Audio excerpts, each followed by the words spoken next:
সমাজের গুরুত্বপূর্ণ পদে আমরা দেখতে পাই যারা সুদ খায়, ঘুষ খায়, দুর্নীতি করে তারাই কিন্তু সবার প্রথম কাতারে থাকে। যারা সুদ খায় তারা কিন্তু এই ওয়াজ মাহফিলে সভাপতিত্ব করে, মসজিদের সভাপতিত্ব করে, ভালো একটা ইসলামিক কাজে সভাপতিত্ব করে। ভিলেজ টিভির পক্ষ থেকে সবাইকে শুভেচ্ছা ও অভিনন্দন জানাই।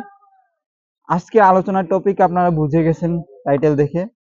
সুদ যারা গ্রহণ করে, সুদের সাথে যাদের সম্পর্ক আছে তারা চারজন সমান অপরাধী। ইসলাম সুদকে সরাসরি বিরোধিতা করে। আমি একজন মুসলিম হিসাবে আমিও সুদকে বিরোধিতা করি। যারা প্রকৃতপক্ষে ইসলাম ধর্ম মেনে চলে তারা কখনো সুদকে সাপোর্ট করবে না। এ দাঁড়িয়ে এসে সমাজের গুরুত্বপূর্ণ পদে আমরা দেখতে পাই যারা সুদ খায়, ঘুষ খায়, দুর্নীতি করে তারাই কিন্তু সবার প্রথম কাতারে থাকে।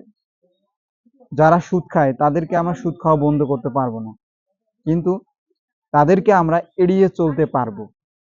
যারা গুরুত্বপূর্ণ পদে আছেন আপনারা একটু নলেজে রাখবেন, যেহেতু আমরা ইসলাম ধর্মাবলম্বী মানুষ, আমরা সুদকে বিরোধিতা করি। যারা সুদ খায় তাদেরকে আমরা এড়িয়ে চলার চেষ্টা করব।